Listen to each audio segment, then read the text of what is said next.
तो ये 3 तरीके से बनता है। जैसे कि पहला तरीका क्या हो सकता है, बाय द फ्रिक्शन। ये फ्रिक्शन से बन सकता है, क्या पता आपस में क्लाउड जो है फ्रिक्शन में आए हो। इसके अलावा क्या पता क्लाउड जो है वो एक दूसरे से कंडक्शन में आए हो, कंडक्शन का मतलब क्या है, टच हुए हो।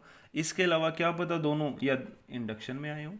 अब इंडक्शन का मतलब क्या होता है, विदाउट टचिंग। क्या होता है, विदाउट टचिंग। आपको ध्यान रखना है वर्ड, ये काफ़ी यूज होगा। बिना किसी टच के जो काम होता है उसको क्या कहते हैं, हम इंडक्शन कहते हैं। फ्रिक्शन में दो चीज़ों के बीच क्या होती है, रबिंग होती है, ये आपको बहुत सिंपली पता है। इसके अलावा कंडक्शन में क्या होता है, एक चीज़ के साथ दूसरी चीज़ को अगर मिला दो तो वो क्या कहलाता है, कंडक्शन कहलाता है। सो ये जो थंडरस्टॉर्म गिरता है कहाँ से, आसमान से जो थंडरस्टॉर्म गिरता है ये किसके कारण गिरता है, ये भी इलेक्ट्रोस्टैटिक के कारण ही गिरता है। यानी कि इलेक्ट्रोस्टैटिक का एग्जाम्पल नंबर था थर्ड। अब करते हैं एग्जाम्पल नंबर फोर्थ। अब एग्जाम्पल नंबर फोर्थ क्या है, आपने देखा होगा फोटोकॉपियर मशीन जो होती हैं, राइट। ये फोटोकॉपियर मशीन जो है वो कैसे क्या करती हैं, जैसे ही आपने कोई पेज जो है उस पैनल पे रखा और यहाँ पे राइटिंग में लिखा हुआ है तो वो आपको हूबहू जो है उसी के जैसा एक फोटो सेट बाहर मिलता है।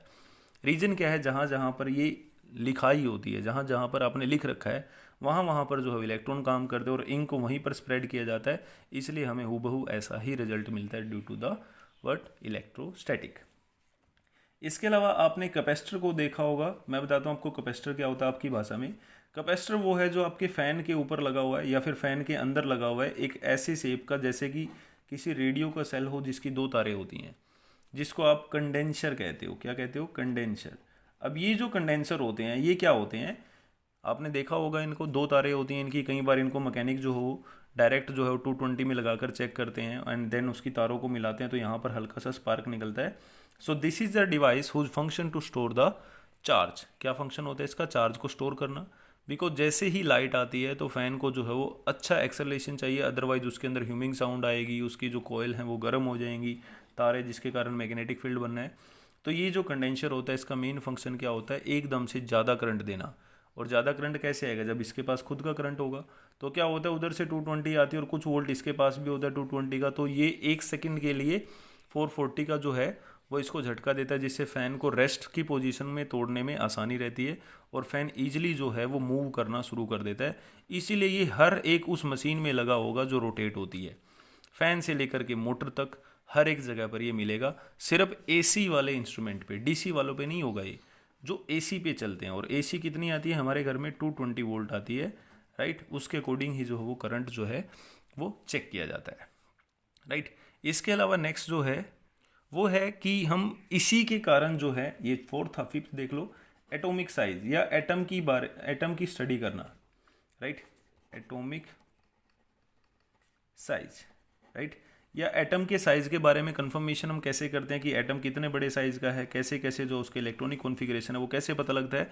बिकॉज हमें पता है कि जो एटम है उसके सेंटर में न्यूक्लियस होता है, उसके चारों तरफ इलेक्ट्रॉन होते हैं। अब ये electron electrostatic force of repulsion और अट्रैक्शन के कारण जो है वो जुड़े रहते हैं। ये भी कौन स्टडी कराता है हमें, इलेक्ट्रोस्टैटिक ही स्टडी कराता है। इसके अलावा और देख लेते हैं, आपने देखा होगा स्प्रेइंग ऑफ पेंट, राइट। जब भी जो है वो पेंट को स्प्रे किया जाता है बाय द गन, तो वो स्प्रेइंग जो है वो किसके कारण होती है, इसी इलेक्ट्रोस्टैटिक के कारण होती है। पेंट्स को जब भी स्प्रे किया जाता है, इसके अलावा पाउडर्ड कोटिंग की जाती है, राइट, वो भी जो है वो किससे की जाती है, इसी प्रोसेस से की जाती है। तो आई होप सो कि आपको ज़्यादा नहीं तो कुछ तो पता लग गया होगा कि इलेक्ट्रोस्टैटिक क्या है, जिसके कारण किसी चीज़ में चार्ज जो है वो ट्रांसफ़र हो जाए। और चार्ज ट्रांसफ़र कितने तरीके से होंगे, इन 3 तरीकों से होंगे, उसको हम इलेक्ट्रोस्टैटिक कहते हैं। और भी मैं इसके छोटे छोटे एग्जांपल दे सकता हूँ। कई बार आप क्या करते हो, स्केल को जो है अपने हेयर से जो है वो रब करते हो, राइट। रब करने के बाद क्या होता है, आप छोटे छोटे डस्ट पार्टिकल उसके पास लेके आते हो, then they attract toward the scale. ऐसा क्यों होता है, ड्यू टू द इलेक्ट्रोस्टैटिक।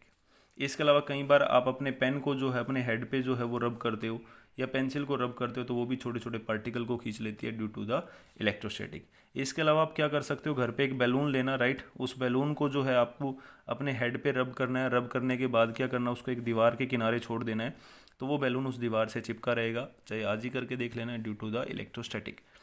तो बहुत सारे प्रिंसिपल हैं, मैं बताता बताता थक जाऊंगा, इतने सारे हैं। तो जाहिर सी बात आपको पता लग गया होगा इलेक्ट्रोस्टैटिक क्या है। Electrostatic is the branch of physics which deal with the study of, क्या, किसकी स्टडी करनी है, इलेक्ट्रॉन की। किस स्टेट में, रेस्ट स्टेट में, वो क्या कहलाता है, इलेक्ट्रोस्टैटिक कहलाता है। या study of electric charge in when ever the electron in a rest state. Are you getting my point? इसके अलावा मैंने आपको चार्ज का फॉर्मूला बताया क्यों आई थी, तो ये बहुत ही सिंपल सा फॉर्मूला है, इसका बहुत सारा यूज होगा आगे और इसके बारे में मोर भी स्टडी करेंगे।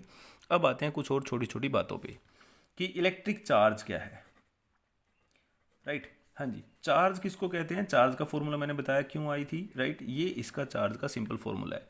आप इसकी डेफिनेशन कैसे बना सकते हो? Charge is the product of what? Current and time. Current और टाइम का प्रोडक्ट जो है वो क्या बनाता है? चार्ज बनाता है। अगर आपको मान लो 1 कूलम का चार्ज बनाना है, बिकॉज यूनिट ऑफ चार्ज या कूलम इज या charge is coulomb, right? That is the product of current. किस किस का प्रोडक्ट होता है? करंट एंड टाइम का प्रोडक्ट होता है कौन? 1 कूलम या 1 चार्ज। अब 1 कूलम कैसे बनेगा? जब एक करंट का मतलब 1 एम्पियर, क्योंकि करंट की यूनिट क्या होती है? एम्पियर। कितने टाइम के लिए? 1 सेकेंड के लिए ट्रांसफर होगा। कहाँ से कहाँ? एक पॉइंट से दूसरे पॉइंट पे, तो हम उसको बोल देंगे कि सर ये 1 कूलम चार्ज बन चुका है, राइट? अब 1 कूलम चार्ज जो है वो कितना बड़ा होता है, इसको समझने के लिए आपको छोटे मोटे न्यूमेरिकल भी करने पड़ सकते हैं।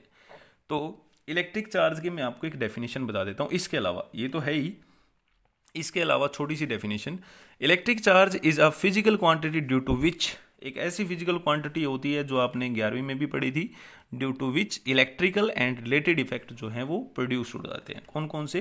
Due to which, right? कौन कौन से? Electrical and related.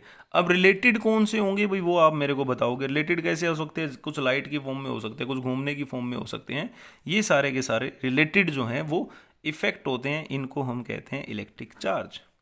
अब रिलेटेड में क्या आ सकता है? मैग्नेटिक भी आ सकता है। रिलेटेड में क्या आ सकता है? लाइट के भी आ सकते हैं। रिलेटेड में क्या आ सकता है? एयर भी आ सकता है, और भी बहुत सारा। ये सारा चार्ज का ही डेफिनेशन होता है। अब ये एक स्केलर क्वांटिटी है। कौन सी क्वांटिटी है? Scalar, right? आप अपने नोट्स तैयार करते रहना, जैसे जैसे मैं बोल रहा हूँ उसी हिसाब से बनाते रहना। स्केलर का मतलब क्या होता है कि इसकी कोई डायरेक्शन नहीं है, ये उल्टी सीधी टेढ़ी मेढ़ी कैसी भी जा सकती है। ऐसे नहीं समझ में आ रहा तो सिंपल देख लो, आपके घर में इतनी सारी वायरिंग होती है, कोई तार यहाँ गई है, यहाँ गई है, यहाँ गई है, यहाँ गई है, कहीं भी गई हो, उसका सिर्फ एक ही एज है और वो है ये, राइट? अब इसको आप कैसे भी भेज सकते हो, तो that is the scalar, right? इसकी यूनिट क्या होगी? कूलम होगी। मैं आपको बता चुका हूँ ऊपर, अभी मैंने बताया कूलम को सी से नोट करना है, राइट? अगर इसके अलावा मिली कूलम लिखा हो तो मिली का मतलब 10⁻³ कूलम। माइक्रो लिखा हो तो 10⁻⁻6 कूलम। अब ये वर्ड मैंने यहाँ पे लिखा है, ये वर्ड, बाकी कूलम आपके यहीं पर पड़े हैं। इसके अलावा वोल्ट तो तब भी आपको ऐसे ही करना है। So this is the charge. अब जो चार्ज है उसके सिर्फ 2 टाइप हैं, राइट? चार्ज के कितने टाइप हैं? 2 टाइप हैं। एक होता है पॉजिटिव चार्ज, एक होता है नेगेटिव चार्ज, राइट? तो पॉजिटिव चार्ज कौन सा चार्ज होगा? पॉजिटिव चार्ज जो है, देखो फिजिक्स इतने इजीली बता देती है किसी भी चीज़ को।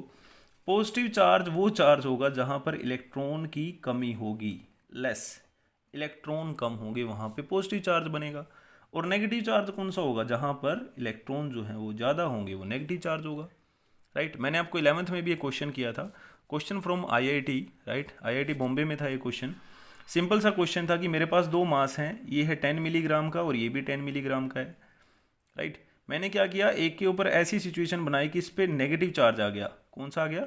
Negative charge. और इसके ऊपर मैंने डाल दिया पॉजिटिव चार्ज। कौन सा? पॉजिटिव। तो आपको ये बताना है कि जब मैंने इनके ऊपर वो चार्ज छोड़ दिया है तो उसके बाद क्या ये दोनों 10 मिलीग्राम के ही रहेंगे या फिर ये छोटे बड़े हो जाएंगे? सो ये क्वेश्चन है, राइट?